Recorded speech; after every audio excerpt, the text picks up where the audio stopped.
The day I am recording this video, the moon has shifted into the sign of Sagittarius. And what a perfect time to speak about the Sagittarian energy archetype, the Bohemian. Now, the Bohemian woman a lot of time has been reduced into just a hippie who is doing substance abuse. No. Let us reclaim the archetype of the Bohemian. Now, the Bohemian has been a mix of lover, sensual, and huntress in the archetype explanation of the Leisha Faints. Now, when I lean into the archetype of the Bohemian, when I go into her inner landscape, because of my age, because of my experiences, the Bohemian that I am coming across is more of a healed woman. There is a very Jupiterian energy about her. Now, as we go through the prose and poetry of the inner landscape of the Bohemian to give her absolute justice, we will talk about the shadow side because everything has a shadow side, and also about archetypes. Archetypes is a great way to which we can understand certain energies and how certain people show up in life, why they do the things they do, what do they value, what are their priorities, and what is their mindset. But no one is a 100% a particular archetype 24/7. So just understand that we all have certain dominant archetypes that washes over different areas of our life, but we are not just 100% a one type. So it's very important that I caveat that. Sorry. Okay. So the Bohemian. Freedom is her biggest value in life. And this woman would protect her value of freedom with her whole entire being. She is an independent thinker. She knows herself. She knows herself from the inside out. She knows herself intimately. She validates herself. She does not make another person the center of her universe. She does not require other people to consistently co-regulate with her or validate her. She is in tune with her own menstrual cycles and the nature's moon cycles. She fully embraces the law of impermanence. Because of this, she knows everything is a gift. She's not entitled. She's not acting like someone who's extremely privileged. In fact, when you do something for her, she considers that as a gift. And she also knows everything is temporary. The realization that everything is a gift and everything is temporary and the only constant in life is change helps her to be more mindful and more present. She does have an aura of detachment. She doesn't promise you a forever with her because, as I mentioned, she knows that the only constant in life is actually change. Yes, change is the only constant in life. I'm sorry if my phone is flickering. I'm doing my best to finish this video. A lot of things have gone wrong today, and if you can see that in my energy, I apologize. I hope that flickering can go away, and I apologize. Anyways, she is a lover. She is a mystic. Now, in certain Bohemian archetype descriptions, they do not consider her to be a mystic. But when it comes to the Indian version of Bohemians, they call a lot of monks and sadhus who walk the path of a renunciation as people who are more Bohemian in nature. Now, that means if you know, Bohemia is a place in Czech Republic, and people who lived there during the Bohemian movement, I think, were very poor, and they went for a lifestyle that was completely against the norms of the society. So that element is always a part of the Bohemian archetype. So she is in her feminine, she's very creative, but she might not stick to having that one partner and creating a family and settling down, because there is an element of a wanderer, a philosopher, a person who sees life in itself as an adventure. So there is definitely that element. And sometimes, if she is not healed and if she's more young, um, and if she's a little more on the self focused version of herself, and if she's not healed, then the shadows can come out. We'll definitely talk about it. Okay, she is a mystic, she is a poet, she is beautiful in her own wild, ethereal ways. You might hardly see her with the perfect nails, with the perfect makeup, with the trendiest of clothes. She's beautiful, but in her own unique, wild ways. Now, if you think about bohemian chic as an aesthetic, it's more eclectic, right? It's not just one thing. Some, maybe everything is monochromatic and then some kind of color blocking sets everything off, or it might be just contrasting elements. In this journey of ours, of this feminine journey of walking back to ourselves, in this art of being feminine, we are not talking about just the shallow side of buy this perfume, then you would look like this or feel like this, or buy that outfit. Those are just aesthetics and they're pretty much shallow. But this is more embodiment. Aesthetics are great. I enjoy it just like any other person in the world. But to truly see ourselves, to truly meet ourselves, to truly see our wounds and heal our wounds, our journeys have to be so much more deeper, so much more intimate. Now, the Bohemian, her presence, the presence of a Bohemian will unsettle you, but her absence will haunt you. She embraces solitude when she is bleeding. She is very much in tune with her menstrual cycle and also the nature cycles. She knows when she's shedding. She knows when to cry. She knows during the luteal phase she is releasing and releasing and releasing old patterns, old identities, old narratives. She is not scared to cry. Now, if you are in your Bohemian archetype that is not healed, you actually run away from your problems, you run away from your own emotions.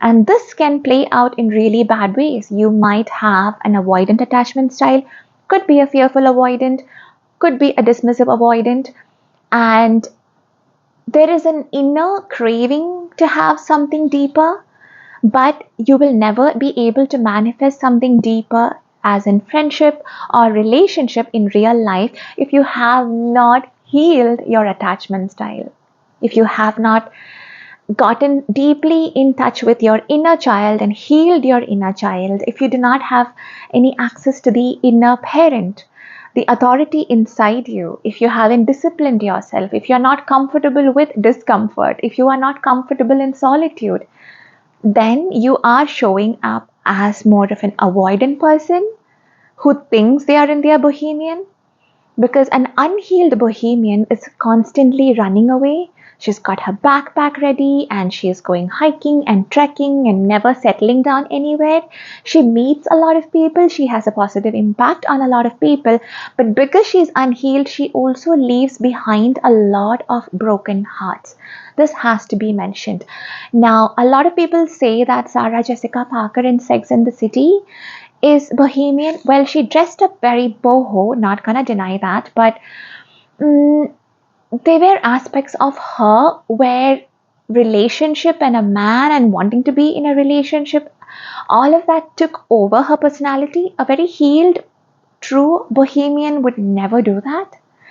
So Again, up to you. You can take it or leave it. I always would give my honest opinions, but I highly encourage you to think for yourself because remember, a bohemian is always an independent thinker.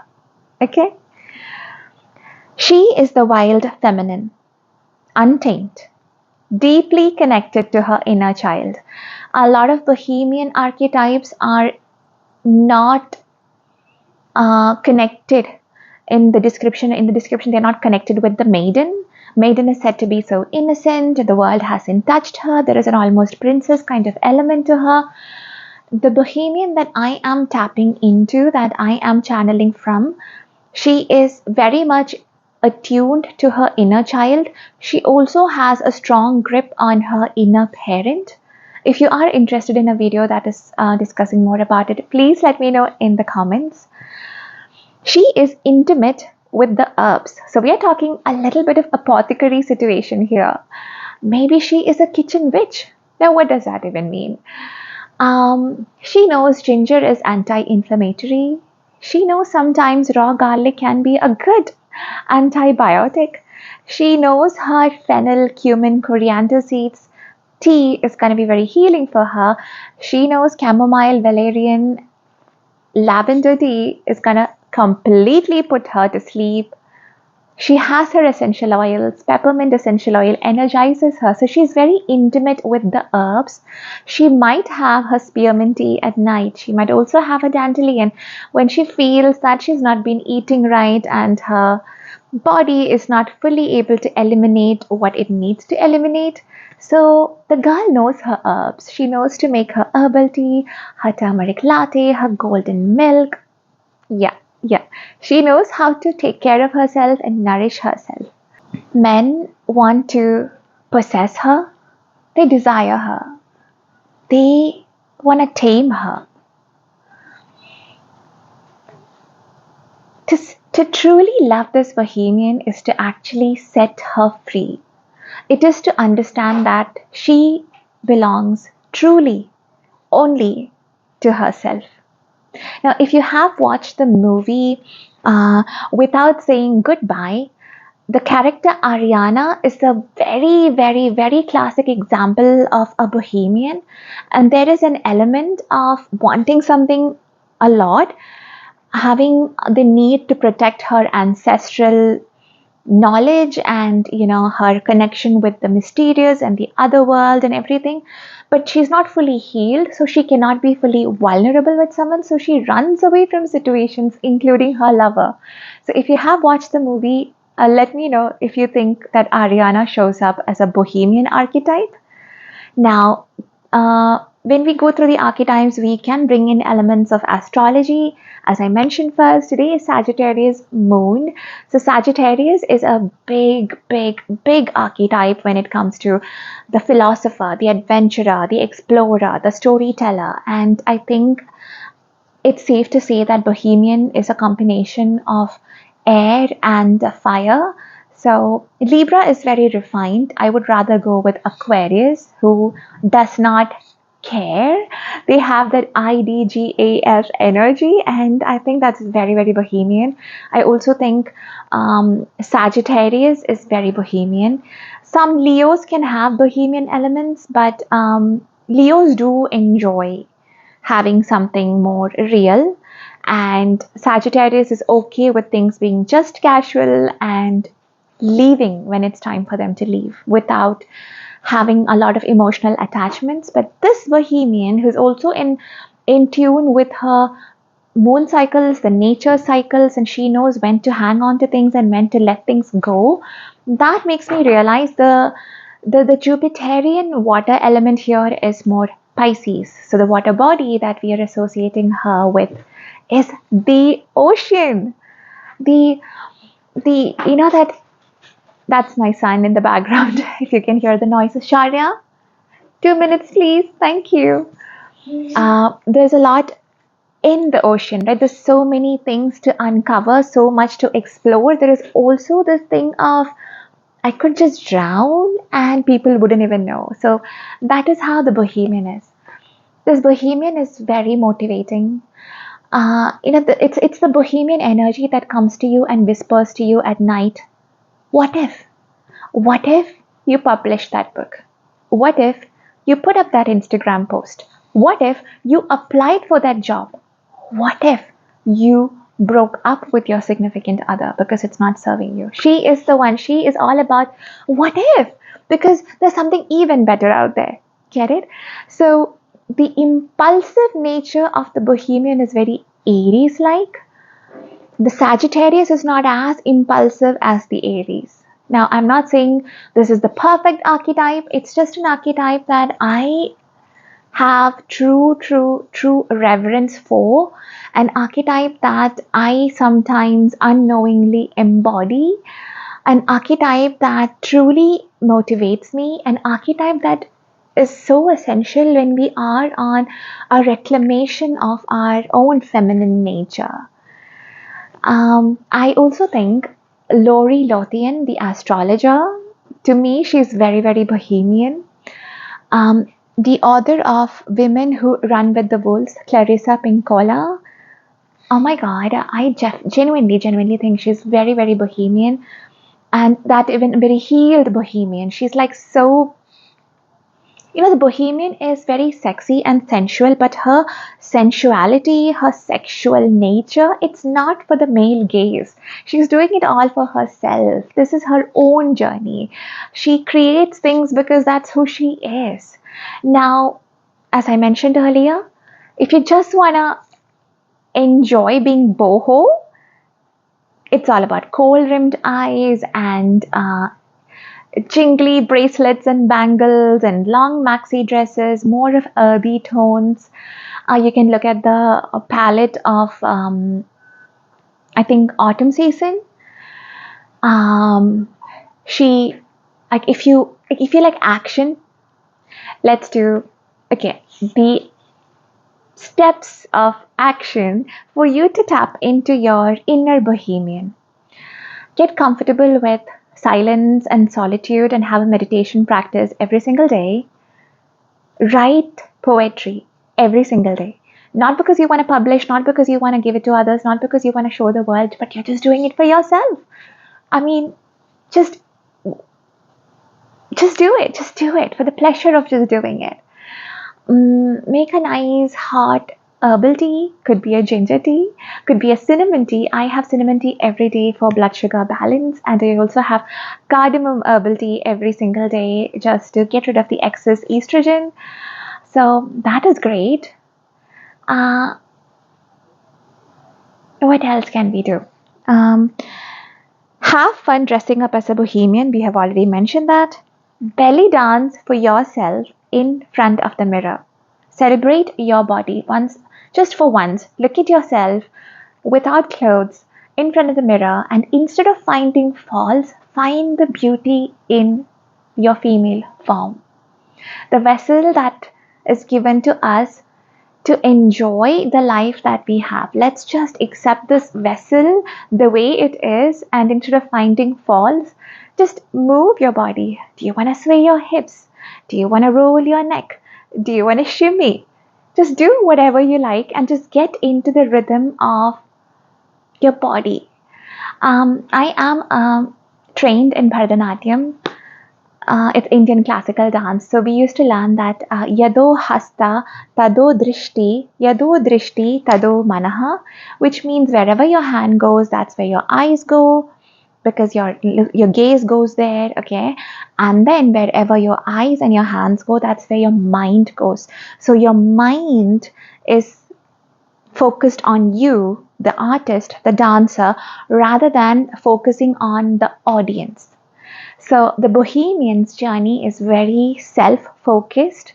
Everything she does it for her own sensual, pleasurable nature, her own self-development, her own curiosities, her own eclectic tastes. And we enjoy her because we witness her in her fullness. Like, she's going and doing the things that she thoroughly enjoys doing it, whether it is swimming in the ocean, during a full moon evening, when we just witness her in her absolute wild abandon, we enjoy her. We don't enjoy her because she's doing things to please us. She's doing things that she's instinctually drawn to. She is going behind her curiosities, and that makes us curious about her and we follow her. Oh my god, I love this archetype. I love her to death. Now, she validates herself. She doesn't make anyone else the center of her universe. Her motto in life is let me be me, you be you. Live and let live. And she doesn't simply say that, she lives by that. Now, another thing you can do to tap into the Bohemian archetype energy, into your wild woman archetype, is journal during your luteal phase about your relationship with the words desire and passion. So take your journal out, write the word desire, then write the word passion. I would go for capital letters. Just look at the words and what comes up. What is your relationship with these words? When was the last time you voiced a desire to someone? What do you desire for in life? What are you passionate about? When was the last time you felt wild passion? When you truly sit down and meditate on this and journal on this, you are tapping into the Bohemian archetype. Get intimate with your comfort and discomfort in solitude and silence, and those are the main things I have written down. Now I have to read from this book. Is this, oh my god, you have to read this book at least once in your lifetime.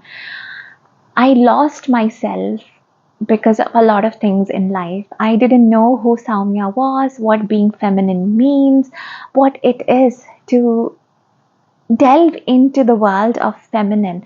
What does my inner landscape look like, and how can I change things around? How can I connect back to myself?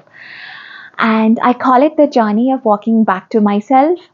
And in that, this book has been so monumental. So let me read something from it. And it's all coming apart. And yeah, I'll tell you right now. Can you hear me? I'll tell you right now. The doors to the world of the wild self are few, but precious. If you have a deep scar, that is a door. If you have an old story, that is a door. If you love the sky and the water so much you almost cannot bear it, that is a door. If you yearn for a deeper life, a full life, a sane life, that is a door. The material in this book was chosen to embolden you. The work is offered as a fortification for those on their way, including those who toil in difficult inner landscapes, as well as those who toil in and for the world. We must strive to allow our souls to grow in their natural ways and to their natural depths. The wildish nature does not require a woman to be of a certain color, a certain education, a certain lifestyle, or economic class. In fact, it cannot thrive in an atmosphere of enforced political correctness or by being bent into old, burned out paradigms.